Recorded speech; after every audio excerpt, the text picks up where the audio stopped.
Hi guys, good morning, good afternoon, good evening. I just want to answer this question right here. It says, paraphrase ko na lang, is God able to save you from the consequences of the mistakes that you have made?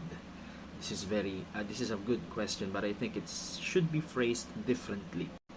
When we think about of the consequences of our mistakes, so iniisip natin na hindi na makakount against sa atin yung mistake na ginawa natin, or sabi nga niya rito, is God able to save you? Saving meaning rescuing you from that consequence. And I think the consequences of the mistake that you made is the fruit, okay, of that thing na ginawa mo. Kaya ginawa mo yon, and syempre lagi tayong cause and effect. The cause is that you made a mistake, and the effect would be the consequence or yung repercussions nung ginawa mong mistake na yun. But then kung iisipin natin, no, God will not save you from the consequences of the mistakes you made, but He will give you hope.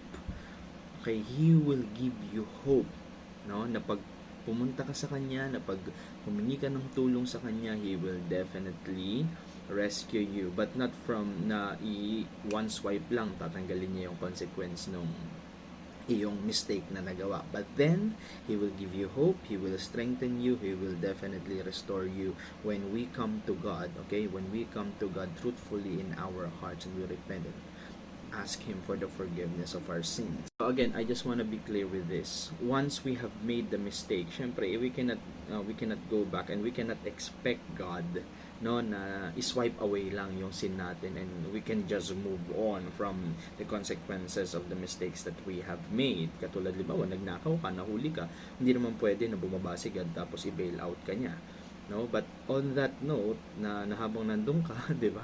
So, God will definitely make you realize na mali pala yung ginawa mo. Or something, for example, si King David. Diba? Remember si King David? Nahulog siya into temptation with Bathsheba. Pinapatay niya si Uriah. So, may consequence din yun. God didn't save David from that consequence of the mistake that he made. But He has given him hope. Bakit? Kasi truly nagrepent si David. Diba? But then yung consequence nandun pa din. So again, I just want to make sure na maging balance yung tingin natin sa Panginoon. God will not just swipe away the consequences of the mistakes that we made.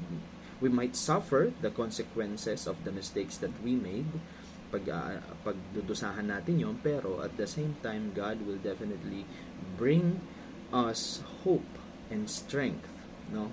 At the end of the day, still yung Panginoon pa din, okay? Ang Panginoon pa din ang ating magiging kalakasan, and He will definitely make us realize, no, na siya lang yung tangi natin kailangan. God bless you, and I hope na clear out, no?